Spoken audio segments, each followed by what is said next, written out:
La parole n'est pas seulement ce qui sort de votre bouche, c'est ce qui fait de vous l'auteur de qui vous êtes. Votre voix ne décrit pas le monde, elle le façonne. C'est un pinceau sur la toile du destin. Les anciens appelaient cela un miracle. La science l'appelle plasticité. Les sages le percevaient comme une loi divine. Mais vous le savez déjà. Vous le savez quand quelque chose en vous s'éveille lorsque vous affirmez « je peux ». Vous le savez quand vous prononcez « je suis » et que l'univers, tel un écho ancien, se plie pour vous écouter et vous obéir. Alors respirez, ouvrez-vous et souvenez-vous, la même voix qui a illuminé les constellations vit désormais en vous. Que le retour commence. Le retour à l'endroit que vous n'avez jamais quitté, le centre silencieux où votre parole devient monde. Chapitre 1. La vibration avant le verbe. Chaque création naît d'abord comme une chanson invisible. Cela ne vient ni de l'effort, ni de la sueur, ni même de la pensée rationnelle. La création n'est pas un fardeau pour les épaules humaines, mais une danse qui commence dans le subtil, dans la fréquence à laquelle l'âme résonne avec l'univers. Avant qu'il y ait des mains, il y avait du son. Dans les contes anciens, on raconte que le monde n'a pas été façonné par des marteaux ou des outils, mais par un commandement doux et clair, que la lumière soit. Ce n'était pas une requête, c'était une certitude. Et la lumière obéissante s'est déversée dans le vide comme un fleuve qui finit par trouver son cours. Aujourd'hui, la physique moderne murmure la même chose, mais avec des mots différents. Elle nous dit que la matière n'est rien d'autre qu'une énergie dansant au rythme de sa propre vibration. Que l'univers, dans ses profondeurs, ne répond pas à la force, mais à l'intention, à la présence, à la conscience observatrice. Ainsi, lorsque vous dites « je suis prêt, je suis accompli », c'est déjà une réalité. Vous ne souhaitez pas qu'un événement se produise. Vous donnez une instruction à la structure même du monde. Vous ne mendiez pas, vous ordonnez, parce que vos mots ne sont pas que des sons. Ils sont le ciseau de votre destin. Votre esprit n'est pas un spectateur passif, c'est un architecte silencieux. Chaque phrase que vous prononcez est un élément constitutif de la maison dans laquelle vous vivez. Surtout quand vous parlez de vous-même. Car les mots que vous utilisez pour vous décrire ne racontent pas seulement votre histoire. Ils l'écrivent. Les scientifiques appellent cela la plasticité neuronale, mais les mystiques le savaient déjà depuis des siècles, percevant comment leurs pensées façonnaient la matière. Vos pensées répétées, vos déclarations constantes, vos croyances les plus intimes, sont des cartes, et chaque fois que vous dites « je suis », vous tracez de nouvelles voies dans votre système nerveux. Si vous dites « je suis dépassé », vos réseaux cérébraux vibrent de tension. Si vous dites « j'apprends », la curiosité s'éveille comme un jardin après la pluie. Et si vous osez déclarer « je suis capable », votre cerveau commence à expérimenter de nouvelles façons d'être avant même que vous ne les voyiez en action. Le corps n'attend pas de preuves, il se déplace au gré de votre voix. Ils l'ont compris lors d'une étude menée en 2014 dans un hôpital pour l'âme. Les patients qui répétaient des phrases comme « je guéris »,« je suis plus fort chaque jour », ont montré une récupération neurologique plus rapide que ceux qui se concentraient uniquement sur des tâches mécaniques. Ce n'était pas de la magie, c'était une identité transposée en biologie. C'était l'âme qui parlait aux cellules et leur disait « rappelez-vous qui nous sommes ». Et la vérité, c'est que vous l'avez déjà déclaré même si vous n'en êtes pas toujours conscient. Chaque jour, tu te répètes des phrases que ton subconscient prend pour des décrets sacrés. « Je suis fatigué, je ne comprends jamais rien ». Ça m'arrive toujours. Et ton esprit ne discute pas, il ne filtre pas, il n'ironise pas, il acquiesce simplement. Compris, c'est qui tu es. Maintenant, je vais créer la réalité qui confirme ton histoire. Et ainsi le cycle commence. Un mot devient une émotion. L'émotion devient un filtre. Le filtre façonne votre perception du monde. Et ce que vous pensiez être une simple description de ce que vous vivez se révèle être le modèle de ce qui va suivre. Vous réalisez? Vous ne racontez pas votre vie, vous la créez. Alors, si vous devez parler, parlez comme quelqu'un qui plante des graines. Ne répétez pas ce que vous voyez. Nommez ce qui n'est pas encore né. Parlez comme un créateur, comme un alchimiste, comme un poète qui connaît le pouvoir de son encre. Et ne parlez pas comme quelqu'un qui attend, parlez comme quelqu'un qui choisit. Ne dites pas « un jour je serai », dites Je révèle ce que j'ai toujours été. Ne dites pas « j'espère que tout changera ». Déclarez « je suis la transformation en cours ». Ne dites pas « je ne sais pas comment faire ». Affirmez « j'apprends, je découvre ma voie ». Car la parole crée avant l'expérience. Voici la première vérité. Vous n'êtes pas ici pour répéter l'ancien. Vous êtes ici pour vous rappeler que vous pouvez nommer le nouveau. Alors maintenant, respirez profondément. Placez votre main sur votre poitrine. Sentez ce tambour sacré qu'est votre cœur et écoutez. En vous, dans le silence le plus profond, il y a une voix qui ne tremble pas, qui ne supplie pas, qui ne doute pas. Cette voix dit « Je suis le Verbe qui donne naissance. Je suis l'écho de l'Éternel. Je suis le principe qui éveille les formes. Je suis. » Et quand tu le diras, l'univers entier tournera à nouveau autour de cette déclaration. Car ta voix n'est pas qu'un son, c'est la clé qui ouvre les mondes. Allons plus loin, parce que vous avez déjà commencé à vous souvenir. Si vous êtes arrivé jusqu'ici, c'est que ce sujet vous intéresse vraiment. Alors n'oubliez pas, le premier lien dans la description contient beaucoup plus de contenu sur la manifestation qui peut vous être utile. À ne pas manquer. Chapitre 2. La loi silencieuse de l'être. Il existe des lois qui n'ont pas besoin d'être promulguées pour agir. Des lois qui n'appartiennent pas à des codes écrits par les hommes, mais aux principes invisibles qui régissent les fils de l'âme et la danse de l'univers. Beaucoup ont grandi avec la conviction que l'avenir se construit par l'épuisement, qu'il faut transpirer, lutter, rivaliser et se sacrifier pour le mériter. Mais personne ne leur a dit que la réalité ne dépend pas de l'effort fourni, mais de l'harmonie entre qui nous sommes et qui nous croyons être. Vous n'êtes pas venu au monde pour gagner votre vie, vous êtes venu pour vous rappeler que vous êtes déjà la vie. Et à partir de cette conscience, déclarez-le. Il existe une loi qui soutient cette vérité. Une loi qui ne crie pas, n'impose pas, ne punit pas, mais observe tout depuis les profondeurs du silence. Certains l'appellent le principe de présomption. D'autres y voient un écho spirituel. La science, timidement, commence à l'entrevoir à travers des études sur la perception, la neurobiologie et les champs quantiques. Le sage Hélion, le nom que les anciens donnaient au pouvoir de l'imagination, le résumait ainsi. Ce que vous supposez être vrai commence à se produire parce que vous commencez à vous produire avec lui. Lorsque vous décidez de croire de tout votre être que quelque chose est déjà réel, vous ne faites pas semblant. Vous réajustez la fréquence de vos interactions avec le monde. Ce que vous croyez de vous-même n'est pas une simple idée. C'est une graine qui commence à prendre racine dans vos pensées, vos gestes, votre posture, vos choix, et même dans l'alchimie qui coule dans vos veines. Votre cerveau possède un système appelé filtre réticulaire, une sorte de sentinelle qui sélectionne ce à quoi il faut prêter attention.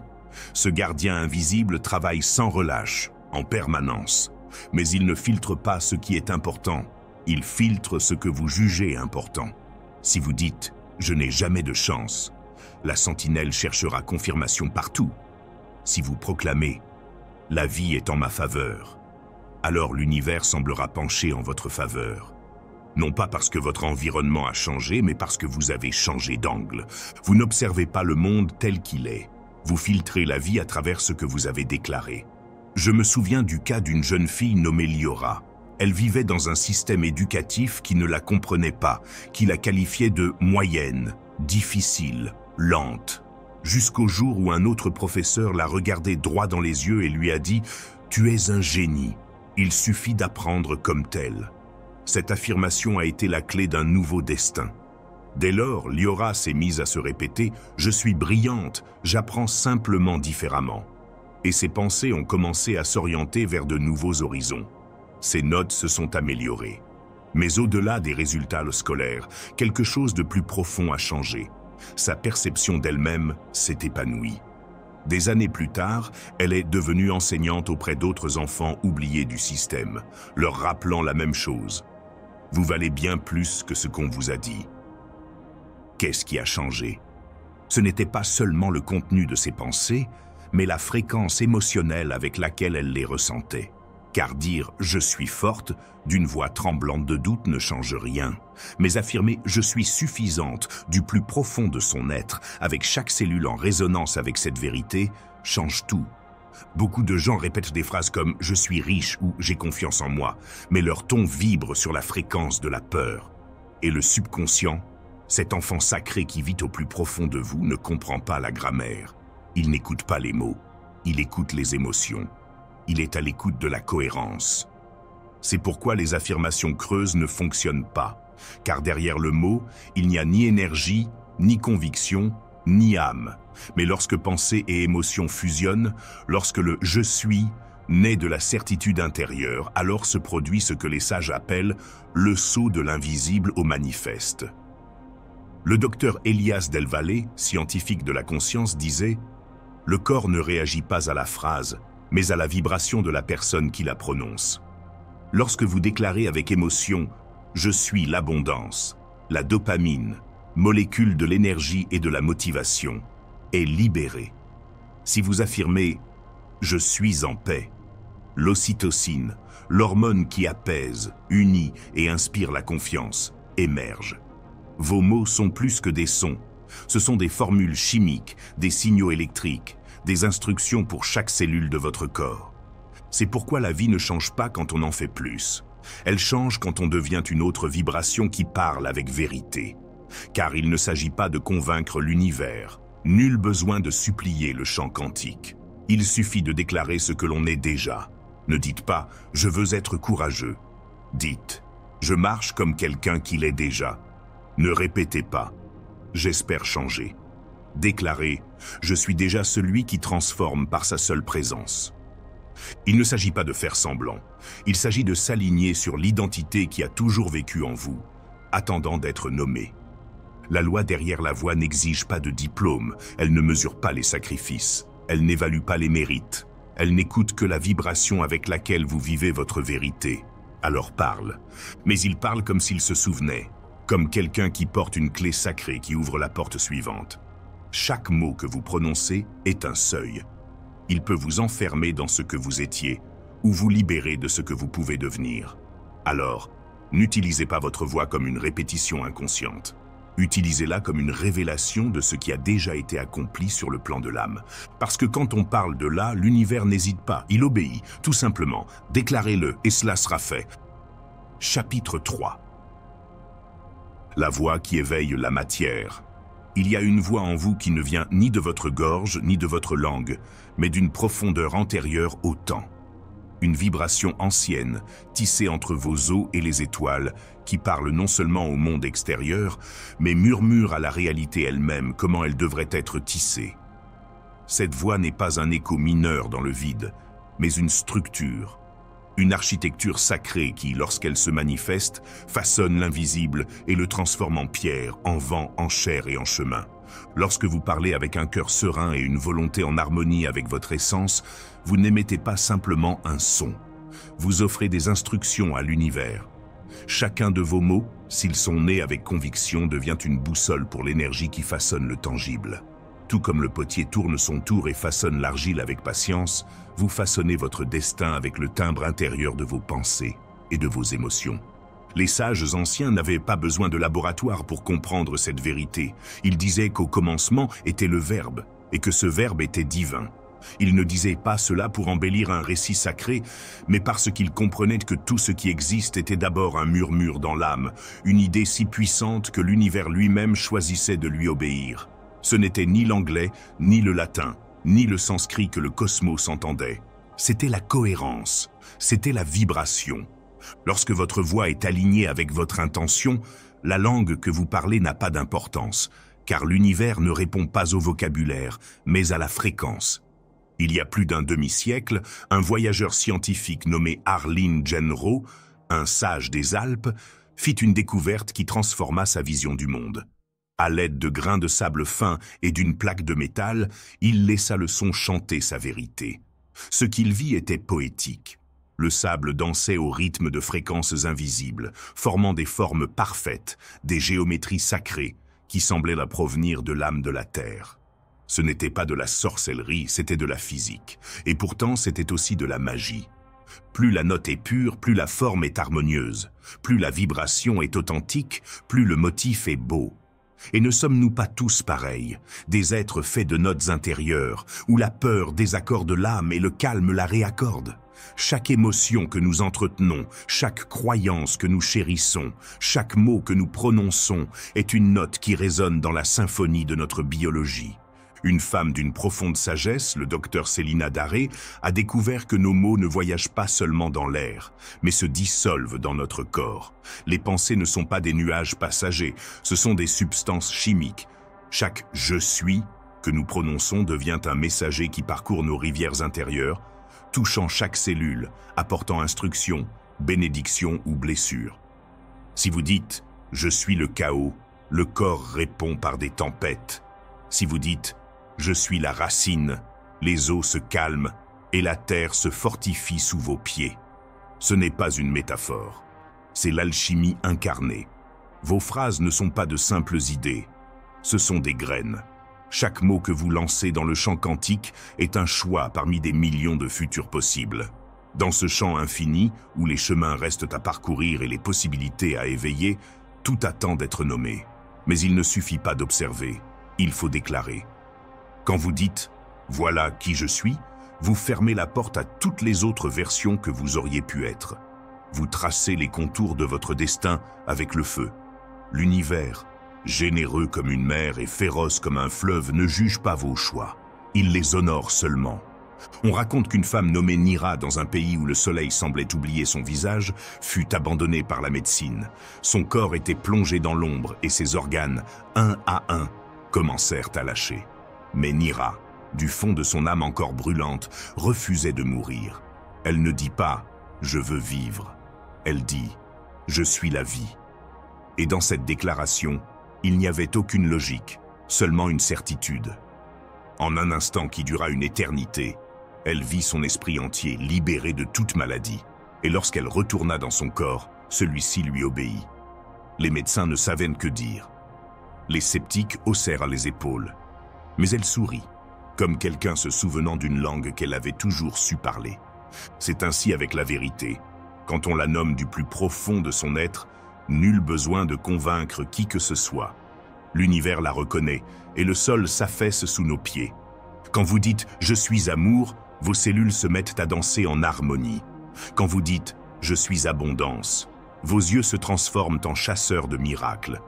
Quand vous dites « je suis paix », les guerres extérieures perdent leur substance. Car vous n'attendez pas que le monde s'adapte pour le nommer. Vous le nommez pour qu'il puisse commencer à prendre forme. C'est ainsi que fonctionne la création consciente, non pas par l'effort, mais par une écriture énergique. Et si l'espace d'un instant vous imaginiez vos matins comme des rituels sacrés, vous comprendriez que nul besoin d'encens ni de temple pour exercer la magie. Il vous suffit de vous réveiller et de vous murmurer « Je suis la mélodie qui attend d'être jouée. Je résonne avec la vérité qui m'appartient. Je parcours le chemin qui autrefois n'habitait que mes rêves. » Vous n'avez pas encore besoin de preuves, vous n'avez pas besoin d'applaudissements ni de résultats. Il vous suffit de vous mettre à l'écoute. Comme quelqu'un qui cherche une station sur un vieux cadran de radio.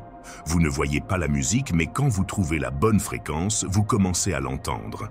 Et quand vous l'entendez, vous dansez déjà avec elle. Vous n'êtes pas un mendiant dans le temple de l'existence. Vous êtes l'architecte invisible de votre réalité. Vous construisez non pas avec des briques, mais avec intention. Vous sculptez non pas avec des outils, mais avec des vibrations. Chacun de vos mots peut être un ciseau, chaque phrase une pierre solide, chaque déclaration une sculpture vivante. Et cette sculpture, c'est vous.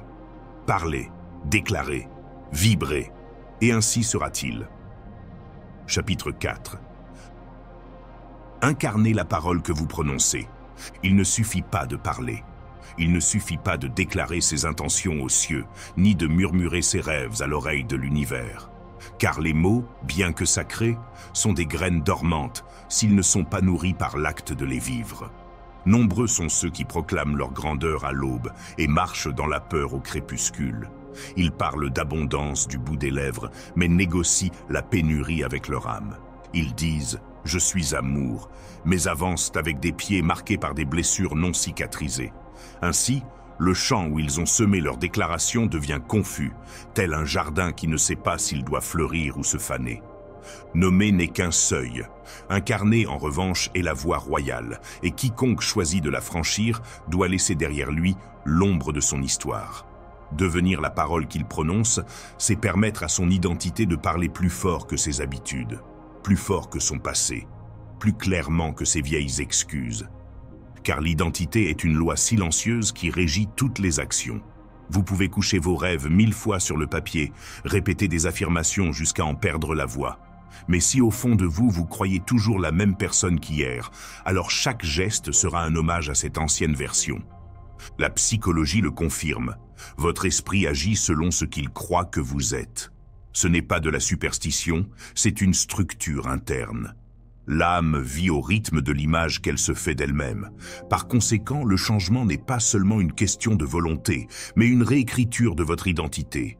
Tant que vous ne deviendrez pas le voyageur qui vit dans ce nouveau monde que vous imaginez, l'ancien foyer de votre personnalité continuera de vous appeler chez vous. Il ne s'agit pas de résistance, mais de programmation. Et ce qui a été programmé peut être transformé. Une histoire simple le révèle. Dans une étude sur les addictions, 2 groupes ont été confrontés à la même tentation. L'un a répondu « Merci, j'essaie d'arrêter ». L'autre a dit « Non, je ne suis plus comme ça ». Ces derniers étaient tous les moins susceptibles de rechuter. Pourquoi?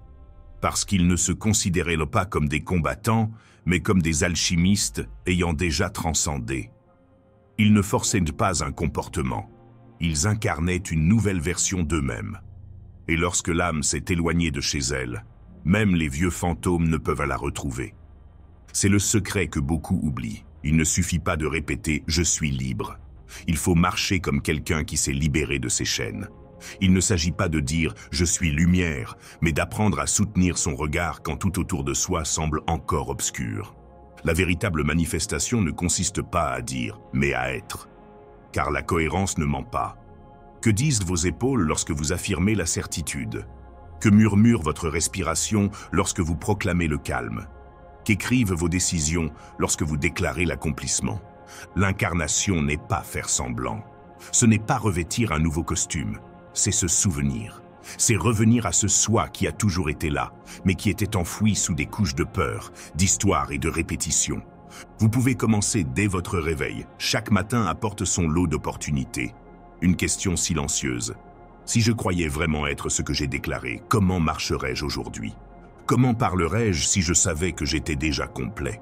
Quelle décision prendrais-je si j'étais déjà soutenu par la vie? Ce ne sont pas des questions pour agir, ce sont des clés pour revenir à l'âme. Car en incarnant votre parole, vous ne créez pas un masque, vous le retirez. Et quelque chose de puissant se produit lorsque votre comportement s'aligne sur cette nouvelle identité. Le cerveau commence à y croire. La science appelle cela l'apprentissage est bien. Des neurones qui s'activent ensemble se connectent. Ainsi, lorsque vous affirmez « je suis suffisant », et que vous prenez des décisions à partir de cette vérité, votre esprit commence à tracer de nouveaux chemins. Des chemins qui, si vous les parcourez chaque jour, deviennent des autoroutes de certitude. L'ancien vous commence à disparaître. Non pas parce que vous le détestiez, ni parce que vous l'attaquiez, mais parce que vous avez cessé de le nourrir. Comme une bougie qui s'éteint d'elle-même lorsqu'elle n'est plus alimentée en oxygène, les vieilles habitudes meurent quand on cesse de les incarner. Et le corps, ce temple fidèle, participe aussi, non seulement avec ses muscles et ses hormones, mais aussi grâce à des miroirs invisibles. À l'intérieur de vous vivent les neurones miroirs. Ils s'activent non seulement lorsque vous agissez, mais aussi lorsque vous imaginez agir. Comprenez-vous le pouvoir que cela recèle? Chaque fois que vous fermez les yeux et que vous vous voyez marcher dans l'abondance, respirer dans l'amour, vivre comme l'être que vous désirez être, votre esprit enregistre cela comme une expérience réelle. Ce n'est pas un fantasme, c'est un entraînement. Vous sculptez votre biologie, vous affinez votre fréquence. Et la réalité, qui n'est jamais sourde, écoute cette symphonie intérieure et commence à s'adapter pour vous recevoir. Une expérience à long terme l'a prouvé. 2 groupes de personnes ont été invités à visualiser leur futur meilleur. L'un a simplement écrit comment il souhaitait être. L'autre a vécu comme s'il était déjà lui-même. Il s'habillait, parlait, choisissait et marchait à partir de ce futur déjà incarné. Un cycle solaire plus tard, les résultats étaient visibles. De meilleures relations, Une santé renforcée, des revenus accrus, une joie palpable. La différence était évidente. Certains cherchaient à l'atteindre, d'autres y étaient déjà. Car le corps ne fait pas la distinction entre mémoire et imagination. Il ne répond qu'à l'amour avec lequel on répète une idée. Et puis l'inévitable se produit. Le monde extérieur commence à refléter ce que votre monde intérieur avait déjà décidé d'être. Réflexion finale. Agissez. Ne laissez pas vos paroles se perdre dans le vent. Laissez-les s'incarner dans vos pas, se manifester dans votre regard et se traduire dans les décisions que vous prenez, même lorsque personne ne vous regarde. Que votre vie soit la preuve vivante de ce que vous avez jadis murmuré secrètement à l'univers. Parce que tu n'attires pas ce que tu dis, tu attires ce que tu es. Et lorsque votre énergie, votre identité et vos actions parlent d'une seule voix, la réalité se déforme. Le temps cesse d'être un mur et devient un pont. Et la version que vous avez tant désirée devient la seule que vous reconnaissiez. Déclarez-le, vivez-le, et c'est fait. Chapitre 5. L'espace entre le mot et le monde. Il existe un silence sacré entre ce que l'on dit et ce qui advient. Un vide invisible, un seuil mystérieux où les mots s'arrêtent et où la réalité se prépare à naître. Là, dans cet instant suspendu, la plupart des âmes perdent le miracle. Vous avez exprimé la vérité qui réside en vous. Vous l'avez ressenti avec la force d'un battement de cœur profond. Je suis guéri. Je suis l'abondance. Je suis prêt. Mais ensuite, rien. Aucun signal n'arrive, aucun signe n'apparaît. Seul un silence qui semble éternel. Ce n'est pas une absence, ce n'est pas une punition. C'est le ventre maternel où toute création est en gestation. Dans la danse de la vie, chaque graine a besoin de temps pour prendre racine. Et ce temps, cet espace entre le mot et la fleur, est la preuve invisible que la magie opère au plus profond de nous. Les traditions mystiques du monde entier vénèrent cet espace, ce vide qu'elles qualifient de sacré, ce mystère informe où tout commence, le lieu où le temps s'arrête pour laisser la vie s'épanouir. L'hermétisme, la kabbale, le bouddhisme, tous enseignent que la création n'est pas un acte instantané, mais une gestation. C'est aussi votre parole. Lorsque vous dites « je suis », vous activez le chant quantique. Mais ce n'est qu'en vous immergeant dans le calme, en vous abandonnant au silence, que vous permettez à ce chant de s'organiser et de prendre forme autour de vous tel un tissu tissé dans l'obscurité avant de se révéler. La science moderne a découvert que la transformation commence bien avant que vous ne vous en rendiez compte. Des études neuroscientifiques révèlent que les circuits cérébraux se remodèlent des semaines avant les changements comportementaux visibles. Vos neurones se mettent alors à danser secrètement sur une nouvelle mélodie, avant même que vous ne vous en rendiez compte. Voilà le miracle invisible. Le silence n'est pas le vide. L'immobilité n'est pas la stagnation. C'est l'écho profond de quelque chose de nouveau qui naît en vous. Mais dans ce moment sacré, beaucoup s'égarent. Quand le doute murmure, la peur anéantit la confiance.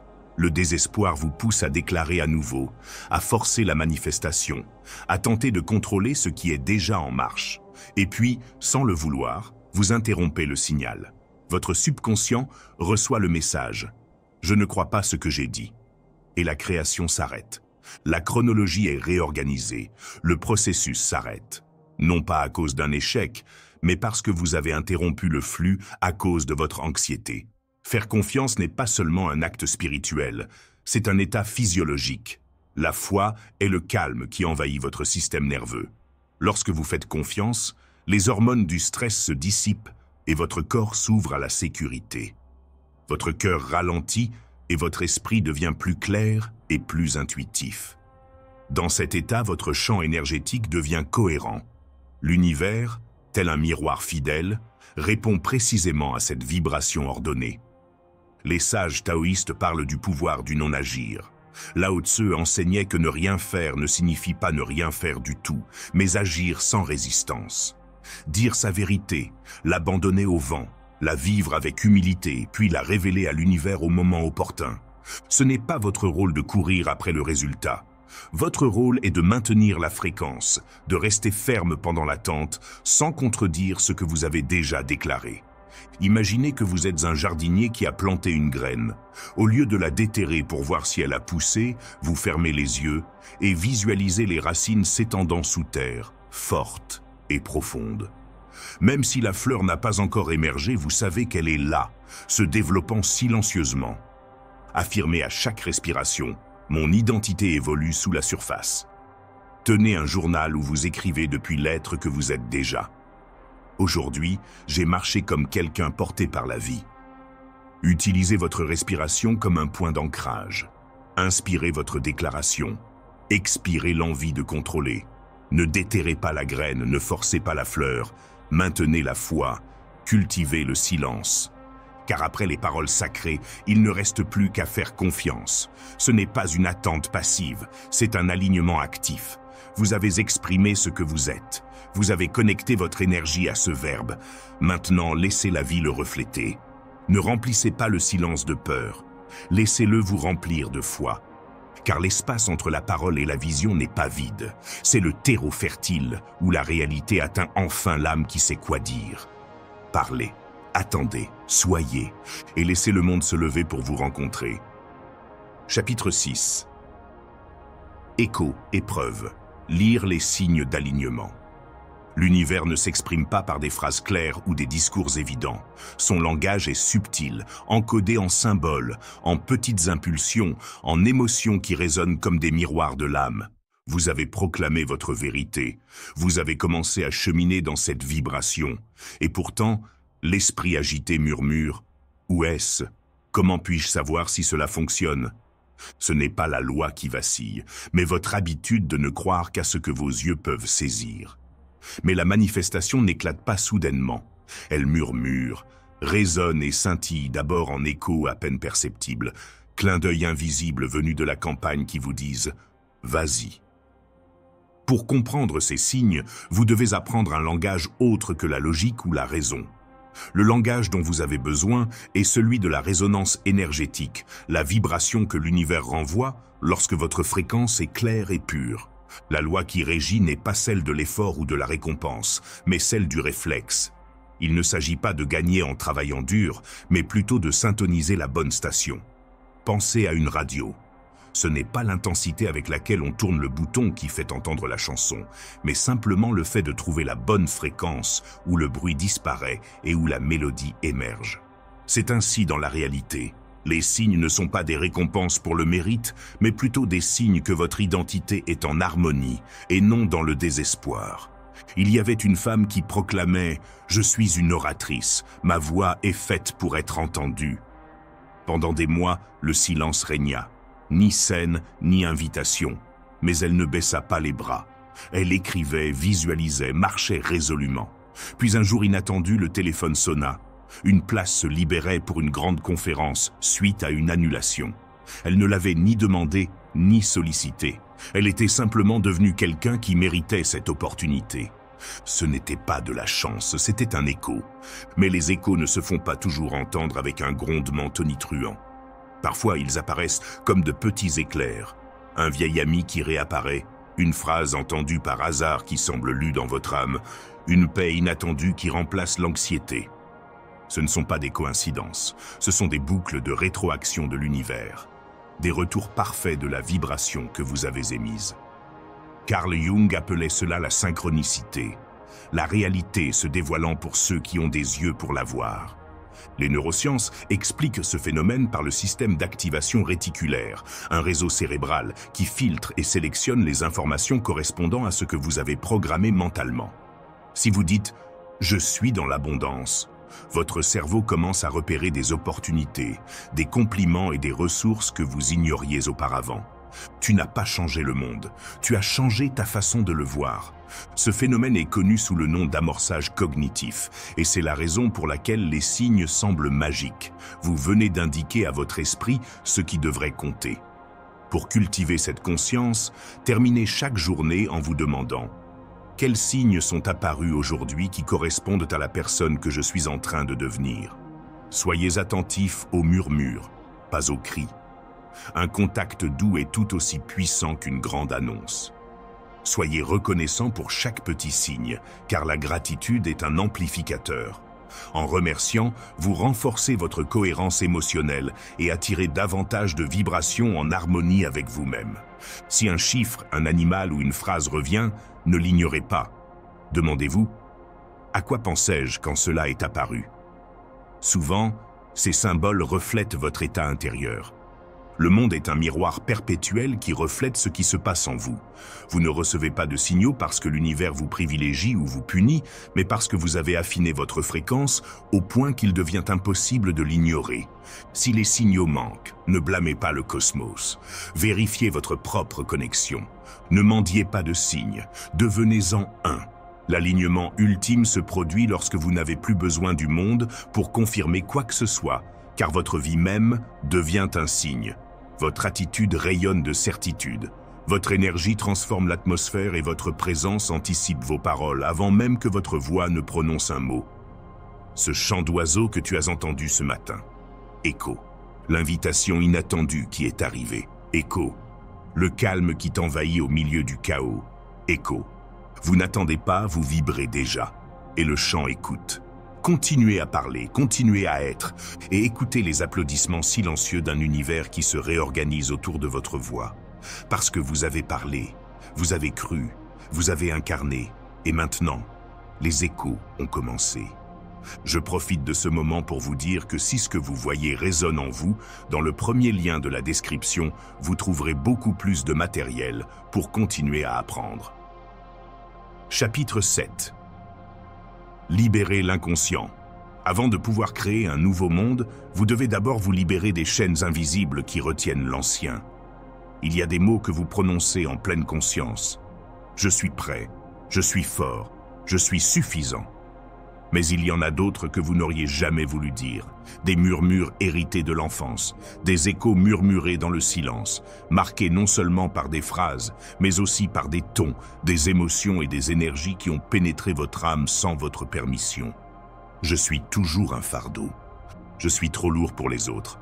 Je ne suis pas assez intelligent. Je n'existe pas à leurs yeux. Vous n'avez jamais choisi de les croire et pourtant elles ont pris racine en vous comme des vérités absolues. C'est le royaume du « je suis » inconscient, le vaste océan sous la surface où résident les croyances qui façonnent votre vie plus que toute affirmation consciente. Votre subconscient ne raisonne pas, il réagit à des schémas, à des rythmes répétés, à des échos constants.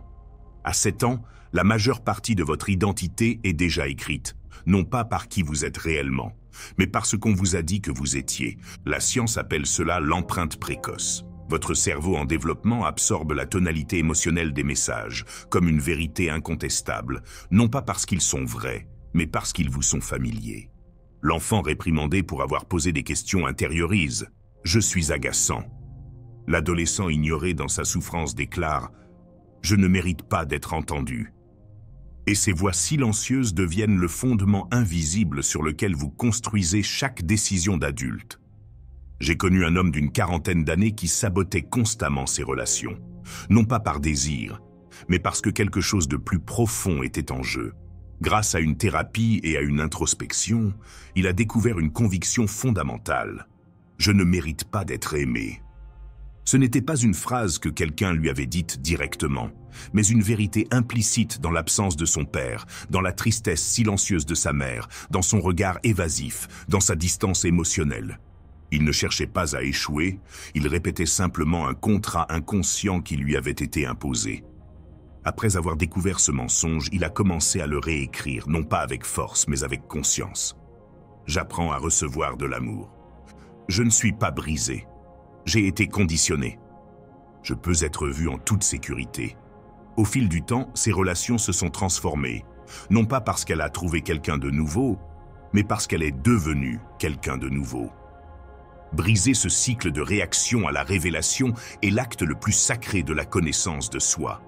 Vos anciennes croyances n'ont pas besoin d'être détruites, mais plutôt examinées. Demandez-vous, d'où vient cette croyance? De qui est réellement cette voix? Quel message émotionnel ai-je absorbé? Même s'il n'y avait pas de mots explicites, une fois que vous reconnaissez leur origine, vous reprenez le pouvoir d'écrire votre propre histoire. Car c'est la vérité essentielle. Vous n'êtes pas votre programmation, mais celui qui peut la reprogrammer. La science du changement révèle que la répétition renforce les circuits cérébraux, mais la pleine conscience peut les affaiblir et ouvrir la voie à de nouvelles connexions. C'est ce qu'on appelle la dissociation cognitive.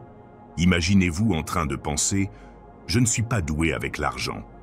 Au lieu de l'ignorer, vous marquez une pause, vous la remettez en lumière et vous dites « c'est une vieille croyance. Je sais d'où elle vient, mais je fais des choix différents ». Puis vous déclarez « j'apprends à faire confiance à l'argent, je deviens plus avisé financièrement ».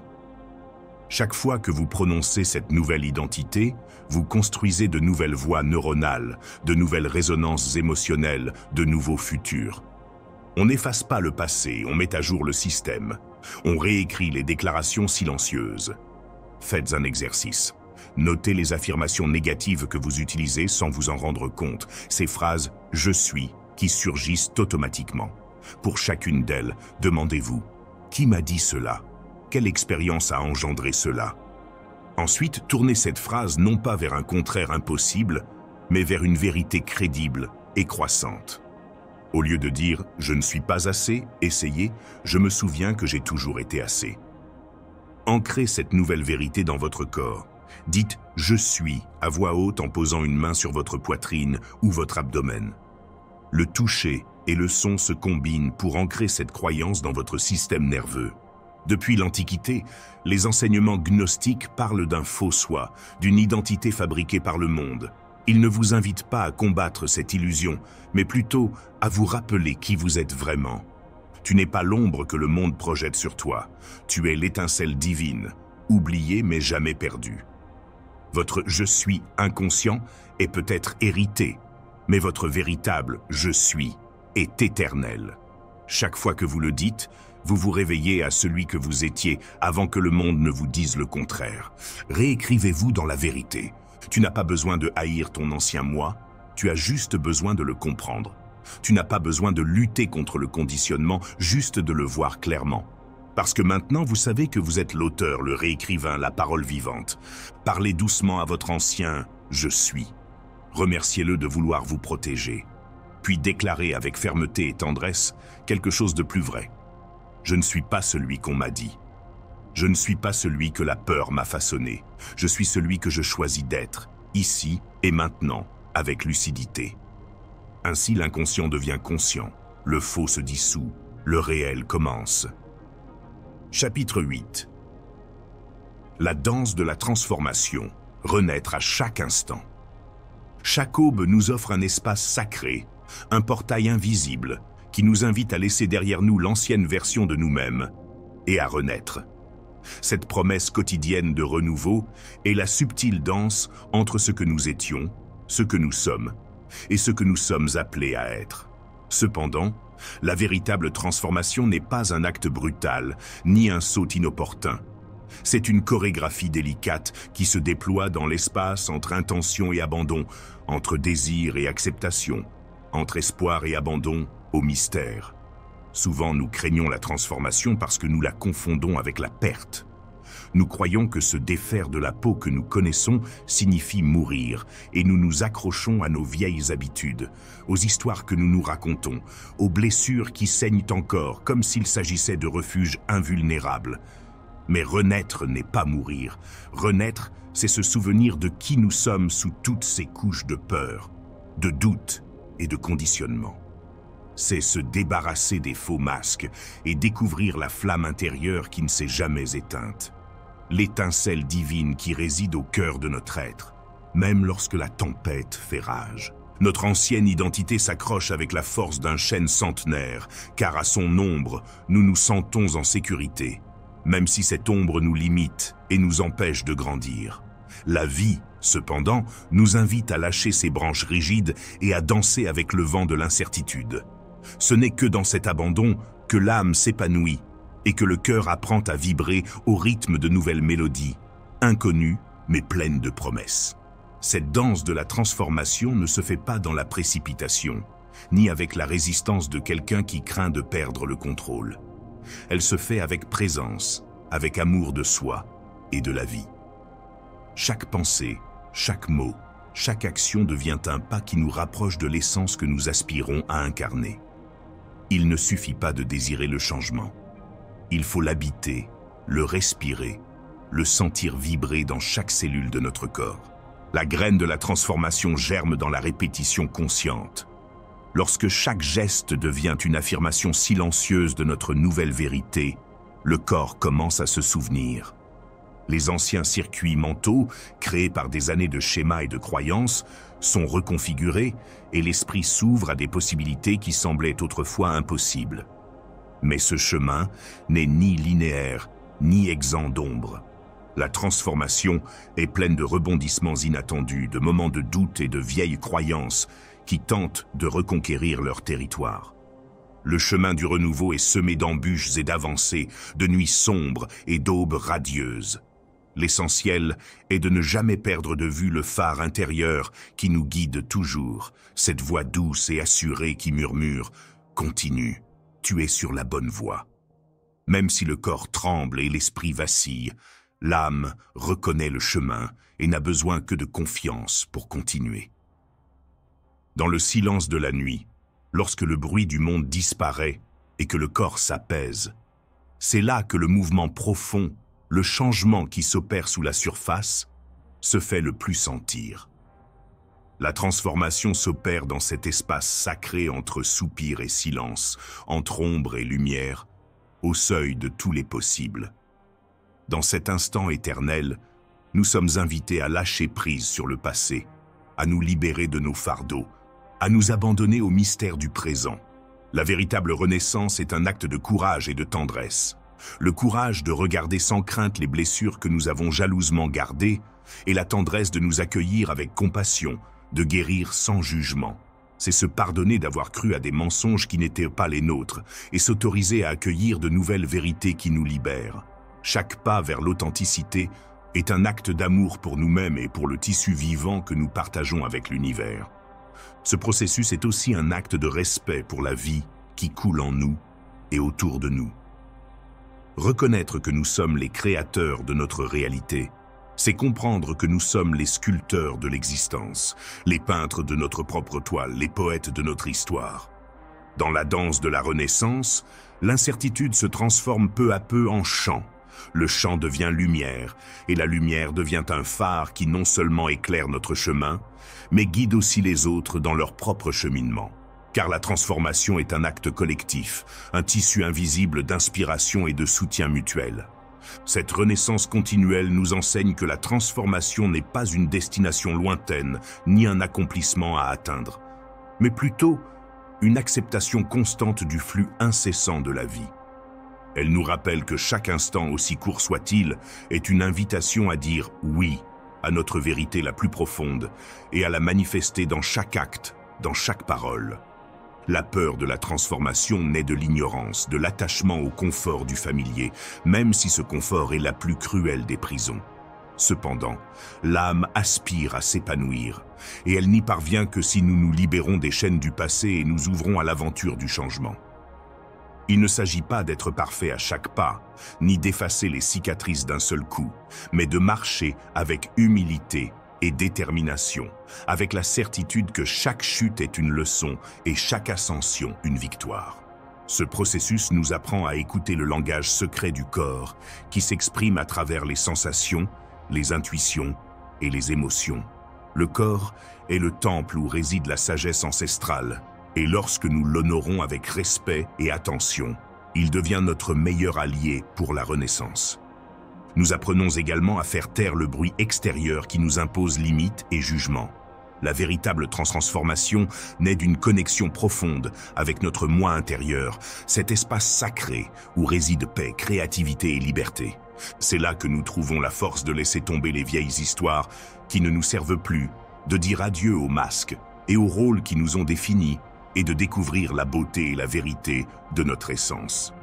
La renaissance est un acte d'amour envers soi-même, mais aussi envers le monde qui nous entoure. Car en transformant notre propre énergie, nous contribuons à élever la vibration collective, à guérir les blessures ancestrales et à bâtir un avenir meilleur. En ce sens, la transformation personnelle et la transformation du monde sont étroitement liées, comme deux ailes d'un même vol. Par conséquent, chaque pas que nous faisons vers l'authenticité est un acte révolutionnaire, une déclaration silencieuse que nous sommes prêts à vivre avec le cœur, à honorer notre objectif et à être des phares de lumière dans l'obscurité. En fin de compte, la véritable transformation est un miracle quotidien, une renaissance qui se produit à chaque respiration, à chaque choix conscient, à chaque moment où nous choisissons d'être fidèles à qui nous sommes au plus profond de nous-mêmes. C'est le miracle de découvrir que nous sommes d'éternels voyageurs sur le chemin de l'âme, toujours en mouvement, toujours renaissant, toujours aimant. Chapitre 9. L'harmonie entre le temps et l'âme. L'art de suivre le rythme de la vie. Dans la vaste symphonie de l'univers, chaque être et chaque instant s'inscrivent dans une danse sacrée du temps et de l'espace, où le temps n'est pas un tyran qui nous étouffe par sa rigueur, mais un doux compagnon qui rythme notre avenir. Cependant, dans la frénésie de la modernité, nous oublions d'écouter ce rythme subtil que l'âme reconnaît, et nous nous perdons dans l'angoisse d'atteindre nos objectifs avant leur heure, dans le désespoir de vouloir contrôler l'incontrôlable. Contrairement aux idées reçues, le temps n'est pas un ennemi à vaincre, mais un maître patient qui nous enseigne la vertu de l'attente, la sagesse de la pause et la beauté du flux. En nous abandonnant à son rythme, nous cessons de lutter contre le courant et commençons à danser avec lui, apprenant à synchroniser nos pas avec le rythme profond de la vie. Cet art du flow est une forme d'alchimie intérieure qui transforme la peur en confiance, l'impatience en sérénité et la résistance en acceptation. Dans cette harmonie entre le temps et l'âme, nous découvrons que chaque chose arrive en son temps et que forcer le cours ne crée que disharmonie et souffrance. La vie ne se précipite pas et ne s'arrête pas. Elle se déroule avec une précision que seul le cœur peut comprendre. C'est une horloge invisible qui tourne, non pas en minutes ou en heures, mais en leçons apprises, en amour cultivé et en rêves éveillés. Ceux qui maîtrisent ce rythme savent que la véritable magie opère lorsque nous apprenons à lâcher prise sur l'urgence, lorsque nous cessons d'exiger des résultats immédiats et que nous nous ouvrons au mystère de l'attente active. Attendre n'est pas une résignation, mais une confiance profonde dans le processus et dans l'intelligence de l'univers. La patience devient alors une porte d'entrée vers la transformation, un pont reliant le désir à la manifestation, l'intention à la réalité. C'est dans cette attente consciente que l'âme se fortifie, que se cultive la graine de l'avenir et que la vie prépare le terrain pour que le nouveau germe avec force et beauté. Dans cette danse du temps, le rythme intérieur joue un rôle fondamental. Chaque personne possède son propre pouls, son propre rythme, qui ne coïncide pas toujours avec l'horloge du monde extérieur. Apprendre à écouter ce battement de cœur est essentiel pour vivre pleinement et authentiquement. En essayant de nous adapter au rythme des autres, nous nous déconnectons de notre essence et commençons à vivre fragmentés, en désaccord, générateurs de stress et d'épuisement. Au contraire, en nous accordant à notre propre rythme, nous permettons à l'énergie de circuler librement et au bien-être de s'installer comme une mélodie constante dans nos vies. Ce rythme intérieur se manifeste dans nos émotions, nos pensées et notre corps. C'est un signal qui nous invite à faire une pause, à avancer, à nous reposer ou à célébrer, selon ce que la vie nous demande à chaque instant. Mais la société moderne, avec son accélération incessante, nous a appris à ignorer ces signaux, à réprimer la pause et à idolâtrer la productivité constante. Pourtant, la véritable sagesse consiste à reconnaître que la qualité de notre démarche ne dépend pas de la vitesse, mais de la présence avec laquelle nous vivons chaque pas.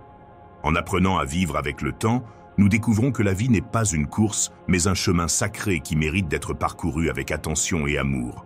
Chaque instant devient un cadeau, chaque expérience un enseignement et chaque rencontre un miroir qui reflète une partie de nous-mêmes. Ce flux conscient nous aide également à intégrer nos ombres, ces parts obscures et oubliées de notre être qui résistent souvent au changement et à la croissance. En ne forçant pas le temps, nous laissons à ces ombres l'espace de se manifester, d'être comprises et de se transformer. Le processus de transformation profonde ne peut être précipité. C'est un fleuve qui suit son cours, progressant quand il est prêt et s'arrêtant quand il le faut. Respecter ce rythme est un signe d'amour propre et d'humilité face à la grandeur de la vie. En pratique, apprendre à s'adapter au temps implique de cultiver une patience active. Il ne s'agit pas d'une attente passive ou résignée, mais plutôt d'une attitude vigilante et réceptive qui maintient la foi dans le processus sans perdre de vue l'intention. C'est la capacité à rester ferme dans notre déclaration intérieure, même lorsque les preuves extérieures tardent à arriver. C'est maintenir notre vision avec confiance, sans s'accrocher à des résultats immédiats ou à des certitudes absolues. Dans cet état, l'esprit se calme, le cœur s'ouvre et l'esprit s'élargit, nous permettant de recevoir avec gratitude et émerveillement les cadeaux que le temps nous offre dans son moment parfait. De plus, s'écouler au rythme du temps nous relie à la dimension sacrée du présent. Au lieu de rester prisonniers du passé ou de nous inquiéter de l'avenir, nous apprenons à habiter le présent, cet espace éternel où la vie se déroule et où réside le véritable épanouissement. Le présent est le seul endroit où nous pouvons créer, guérir et aimer authentiquement. En nous autorisant à y vivre, nous cessons de lutter contre le courant et nous nous ouvrons au flux lui-même, qui nous porte doucement et sûrement vers notre destinée. Cet abandon conscient au présent ne signifie pas renoncer à nos objectifs ou à nos désirs, mais plutôt les entretenir avec légèreté et confiance, sans anxiété ni désespoir. Cela signifie reconnaître que l'univers conspire en faveur de ceux qui font confiance au temps et au rythme naturel des choses. L'harmonie entre le temps et l'âme est donc un art qui s'apprend par la pratique, les erreurs et les succès, les larmes et les rires. C'est un chemin qui nous invite à lâcher prise, à accepter l'incertitude et à danser avec la vie dans toute sa beauté et sa complexité. En fin de compte, lorsque nous atteignons cette profonde synchronicité, nous découvrons qu'il n'est pas nécessaire de se précipiter ni de forcer quoi que ce soit. La vie devient un flux constant de création, un fleuve d'expériences qui nous nourrit et nous transforme. Nous comprenons que le temps ne nous vole rien, mais nous offre plutôt l'opportunité de grandir, de guérir et d'aimer plus profondément. Que la patience n'est pas une question d'attente, mais de sagesse, et que suivre le rythme de la vie est la clé d'une vie épanouie. C'est pourquoi je vous invite aujourd'hui à écouter ce battement de cœur intérieur, à faire confiance au temps invisible qui fait vibrer les fils de votre histoire et à danser sur la musique sacrée que l'univers joue pour vous. Car dans cette danse réside le secret du véritable bonheur, ne faire qu'un avec le temps, avec votre âme et avec la vie elle-même. Chapitre 10. L'alchimie du détachement. Se libérer pour créer. Il existe un paradoxe subtil et profond au cœur de l'être humain. Nous désirons ardemment créer, manifester et transformer notre réalité. Mais en même temps, nous nous accrochons anxieusement à ce que nous possédons déjà, aux images fixes que nous avons construites de nous-mêmes et du monde. Cet attachement est une ancre invisible qui freine le changement et limite le vaste potentiel de la vie. Le détachement n'est ni abandon, ni indifférence, ni renoncement vide, ni résignation passive. C'est plutôt une alchimie délicate qui nous invite à lâcher prise sur ce qui ne nous sert plus et à ouvrir les mains à ce qui nous attend. C'est avoir confiance que le vide laissé par le lâcher prise est un espace sacré, fertile et plein de possibilités. En apprenant à nous détacher, nous cessons d'être prisonniers de nos peurs, de nos attentes et des schémas qui nous lient au passé. Nous devenons capables de regarder la vie avec un regard neuf, de recevoir sans peur et de créer dans une liberté authentique. Ce processus de libération commence intérieurement dans le silence où l'âme réside. Là, sous les couches d'anxiété et de désir, une douce voix émerge, nous murmurant que la véritable richesse ne réside pas dans l'accumulation ou le contrôle, mais dans la fluidité, l'ouverture et la confiance. Lâcher prise, c'est aussi accepter l'impermanence de toute chose. La vie est un fleuve en mouvement constant, et résister à ce mouvement ne fait que créer de la souffrance. Tout change, les gens, les lieux, les émotions, les rêves. Et dans cette danse du changement, apprendre à lâcher prise, c'est apprendre à aimer sans posséder, à s'abandonner sans se perdre, à vivre sans attache. L'ego, cette voix intérieure qui recherche la sécurité par le contrôle, résiste au détachement par peur du vide, car il confond libération et perte.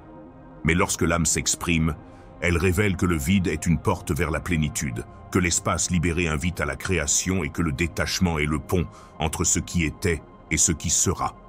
En pratique, le détachement est un acte de courage. Il exige d'affronter l'incertitude, le doute et la peur. Il exige de se défaire des certitudes qui ne nous soutiennent plus et de s'ouvrir au mystère de l'inconnu. Mais c'est aussi un acte de profond amour de soi, car c'est seulement dans cette liberté intérieure que nous pouvons découvrir notre véritable essence et manifester notre destinée. Une façon de cultiver le détachement est d'observer nos attachements avec honnêteté et compassion. Demandez-vous quelles choses, personnes ou idées nous freinent et pourquoi. Reconnaissez que nombre de ces attachements naissent de la peur de la perte, d'un désir de contrôle ou d'une habitude de s'accrocher pour se sentir en sécurité. Ensuite, nous pouvons pratiquer l'abandon conscient, en nous autorisant à lâcher prise petit à petit, sans précipitation ni culpabilité. Tel un arbre qui perd ses feuilles en automne pour renaître au printemps, nous devons nous aussi apprendre à lâcher prise pour grandir. Cet abandon ne signifie pas oublier ou abandonner nos rêves, mais plutôt les transformer. Il s'agit de transformer l'énergie de l'attachement en énergie de la confiance. Il s'agit de s'accrocher à nos objectifs, sans nous attacher à la forme qu'ils devraient prendre, permettant à l'univers de nous surprendre avec des chemins que nous n'aurions peut-être pas imaginés. Le détachement est aussi intimement lié au pardon, cette clé puissante qui libère les chaînes invisibles qui nous lient aux blessures du passé. Pardonner n'est ni oublier, ni se justifier. C'est se libérer du fardeau qui nous empêche d'avancer. C'est ouvrir un espace dans le cœur pour la guérison et le renouveau. En pratiquant le détachement et le pardon, notre énergie s'élève, notre esprit s'éclaircit et notre vie commence à refléter une harmonie plus profonde. Nous devenons des créateurs conscients, capables de manifester notre liberté et notre paix intérieure. Dans ce voyage, la méditation et la contemplation sont de précieuses alliés. Elles nous aident à nous connecter à cet espace intérieur où le détachement s'épanouit, où nous pouvons observer sans jugement et où l'acceptation devient un acte d'amour pour le présent. La nature, elle aussi, nous enseigne cette sagesse. La rivière qui ne s'accroche jamais à la rive, l'arbre qui perd ses feuilles, la fleur qui s'ouvre et se ferme selon le cycle de la vie. En observant et en apprenant de ces maîtres silencieux, nous nous souvenons de notre propre capacité à nous épanouir et à nous renouveler. En fin de compte, le détachement est la porte d'entrée vers un épanouissement profond. C'est le chemin qui nous mène au-delà des illusions de l'ego vers la vérité de l'être. Il nous invite à vivre avec légèreté et authenticité, à accueillir le mystère avec humilité et à créer depuis le centre de notre être.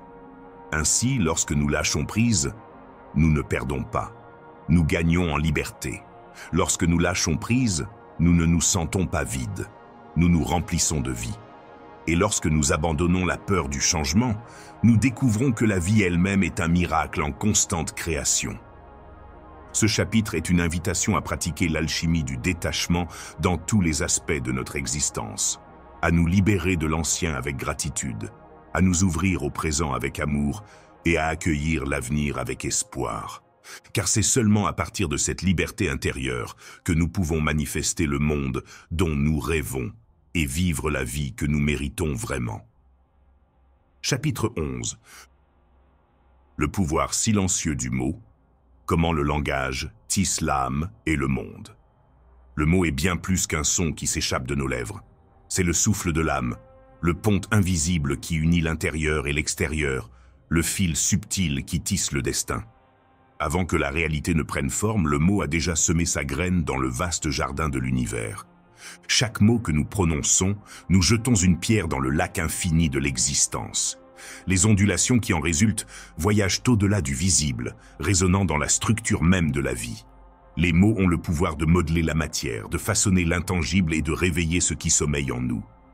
Mais ce pouvoir ne réside pas seulement dans l'acte de parler. Plus profond encore est l'acte d'écouter la parole qui naît dans le silence de notre être. La parole authentique émerge lorsque la voix s'unit à l'intention, lorsque la pensée fusionne avec le cœur et lorsque la parole devient action. Dans la tradition ancienne, on disait que l'univers avait été créé par le Verbe, un son sacré contenant en lui l'étincelle de la création. Cette idée n'est pas un simple mythe, mais une vérité intemporelle que la science et la spiritualité commencent à reconnaître aujourd'hui. La vibration générée par le Verbe influence la matière, les cellules et l'énergie qui nous entoure. Une parole née sans conscience peut blesser, détruire ou semer la confusion. Mais une parole née du profond silence de l'âme est un remède, un pont et un phare, C'est la graine qui peut transformer un cœur fermé en un champ fertile d'amour et de guérison. Et que se passe-t-il lorsque les mots deviennent des promesses que nous nous faisons à nous-mêmes? C'est là que réside la véritable alchimie. Dire « je suis » ne se résume pas à affirmer un état.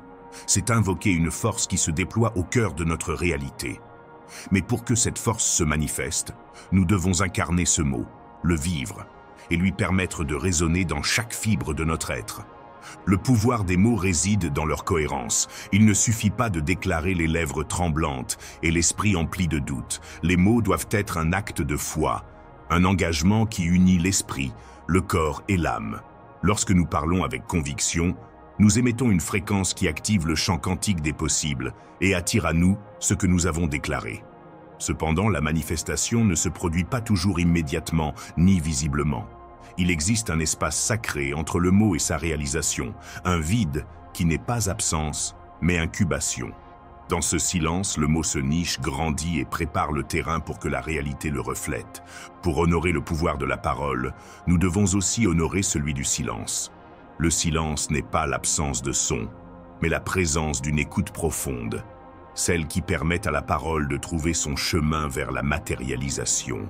Dans notre monde trépidant, nous oublions l'importance du silence entre les mots. Nous précipitons la manifestation, exigeons des résultats immédiats et perdons la magie du processus. Mais le véritable pouvoir des mots se révèle dans la patience, la confiance et l'abandon à cet espace invisible où la création prend forme. De plus, les mots que nous adressons aux autres sont des graines qui ont également un impact sur leur jardin intérieur. 1. Je t'aime. 1. Je te pardonne. 1. Je te respecte. Ont le pouvoir d'ouvrir des portes closes et de guérir des blessures profondes. Une parole consciente est un acte de service, une façon d'illuminer le chemin des autres. Mais comment savoir si nos paroles sont en harmonie avec la vérité profonde qui réside en nous? La réponse réside dans le corps, dans cette sagesse inexplicable mais ressentie. Les paroles vraies vibrent en harmonie avec notre centre, apaisent le cœur et diffusent l'énergie dans le monde. Pratiquer l'art de la parole consciente est donc un chemin de découverte et de transformation de soi. Cela implique d'observer ce que nous disons, comment nous le disons et pourquoi nous le disons. Cela implique d'apprendre à rester silencieux lorsque les mots ne font qu'alimenter le bruit intérieur et extérieur, et à parler avec intention lorsque la voix est un pont vers la création. Ce chemin exige de l'humilité, car les mots peuvent être à la fois un instrument de lumière et d'ombre. Ils nous invitent à assumer la responsabilité de nos paroles et de leur impact sur nous-mêmes et sur les autres. Dans la tradition des anciens maîtres, on enseignait que la parole est un pouvoir sacré qui doit être traité avec respect et révérence. On ne la prononce pas pour le plaisir de la parole, ni ne la promet sans intention. Chaque mot est une graine qui grandira pour le meilleur et pour le pire dans le jardin du temps. Lorsque nous comprenons cela, la parole devient une forme de prière, une méditation en action, un acte de création consciente qui transforme non seulement notre destin, mais aussi le destin du monde. Ainsi, chaque matin au réveil, nous pouvons choisir de parler avec intention, de prononcer des mots qui nourrissent l'âme et construisent des ponts. Nous pouvons affirmer non seulement ce que nous voulons être, mais aussi ce que nous sommes déjà par essence. Des êtres de lumière, créateurs de notre réalité, fils et filles de l'univers. Et dans cet acte de parole et de silence, dans cette danse sacrée entre parler et être, nous découvrons la vérité la plus profonde. Que nous sommes la voix qui crée, l'écho qui transforme, la parole vivante qui donne forme au mystère de l'existence. Chapitre 12. La parole vivante, l'art d'habiter sa parole. Habiter la parole, c'est habiter l'âme même de la création. Ce n'est pas un acte anodin ou éphémère, mais l'alchimie sacrée qui transforme la pensée en présence, le désir en réalité et le rêve en expérience. Lorsque nous prononçons une parole avec une âme ouverte, nous ne nous contentons pas de dire quelque chose. Nous devenons ce que nous avons dit. Ainsi, la parole devient notre seconde peau, la voix qui accompagne chaque battement de cœur et la lumière qui guide chaque pas. Au commencement, avant que le temps n'existe, la parole était l'écho d'un soupir divin, la mélodie éternelle qui résonne encore dans le silence du cosmos. Ce mystère nous rappelle que la parole est, par essence, un pont entre l'infini et le fini, entre l'esprit et la matière. Lorsque nous parlons, nous invoquons une énergie qui ne nous appartient pas seulement. Nous sommes des canaux, porteurs d'une puissance qui transcende la voix humaine. Mais habiter la parole exige du courage, car cela implique de mettre son âme à nu, au monde et à soi-même. Il ne suffit pas de répéter de belles phrases ou d'adopter des affirmations sans âme. Il s'agit d'incarner la vérité profonde qui naît en nos cœurs et aspire à s'exprimer dans le monde. La parole non vécue devient une ombre, un écho vide qui ne trouve pas de résonance. Le défi consiste à harmoniser nos mots avec notre essence la plus authentique. Cela exige une écoute attentive, une attention constante à ce qui surgit en nous, à la mélodie unique qui nous distingue. C'est un acte d'honnêteté radicale. Reconnaître quels mots dire, quand et avec quelle intention. Habiter la parole, c'est être fidèle à cet appel intérieur qui ne peut être ni étouffé ni différé. Lorsque nous atteignons cette cohérence, la parole devient un acte sacré, une danse vivante entre ce que nous sommes et ce que nous créons. La réalité répond à cette danse, car la parole incarnée possède une force magnétique qui attire les circonstances, les personnes et les événements qui la reflètent. C'est le pouvoir de la résonance. Nous vibrons à une fréquence, et l'univers répond à la même fréquence. Cette résonance se ressent dans chaque cellule, dans chaque geste, dans chaque regard. La parole devient un champ énergétique qui enveloppe notre être et communique au monde qui nous sommes vraiment. Ainsi, nul besoin d'expliquer ou de justifier, notre parole parle pour nous. Témoignage silencieux de notre existence pleine et authentique. Mais la parole vivante exige aussi de la patience, car la manifestation ne se produit pas toujours aussi vite qu'on le souhaiterait. Il existe un temps mystérieux entre la parole et le fruit, entre la graine et la fleur. Ce temps est un espace sacré de transformation intérieure où l'âme se prépare à soutenir la nouvelle réalité qu'elle a invoquée. Habiter la parole implique aussi d'honorer ce processus invisible, en ayant confiance que l'univers fonctionne en parfaite synchronicité. Durant cet intervalle, la parole doit être nourrie d'amour et de foi. Nous devons la répéter, non pas comme un mantra mécanique, mais comme un acte de communion avec nous-mêmes et avec le mystère. La parole devient un fil d'or qui nous relie au présent et à la promesse de l'avenir, un rappel constant que nous sommes les créateurs actifs de notre histoire. Il est également important d'être attentif aux mots que nous entendons, car ils façonnent notre perception et notre capacité à les appréhender. Notre environnement, les voix qui nous entourent et les histoires que nous absorbons peuvent renforcer ou affaiblir notre pouvoir créatif. Choisir judicieusement ce que nous laissons entrer dans notre monde est un acte de protection et d'amour-propre. Souvent, le monde que nous habitons entre en conflit avec des croyances limitantes et des échos du passé, avec ces voix intérieures qui répètent « je ne peux pas »,« je ne suis pas à la hauteur »,« je ne mérite pas ». Habiter le monde véritable, c'est aussi l'acte révolutionnaire de faire taire ces mensonges et de les remplacer par des affirmations issues de la sagesse de l'âme. C'est un processus de déracinement et de replantation, de défrichage pour que la graine puisse germer. Ce travail exige persévérance et tendresse. Il ne s'agit pas d'une lutte violente contre soi-même, mais d'un dialogue aimant avec son être intérieur. Chaque fois que nous réaffirmons notre parole avec patience et compassion, nous consolidons les fondations sur lesquelles nous construisons notre réalité.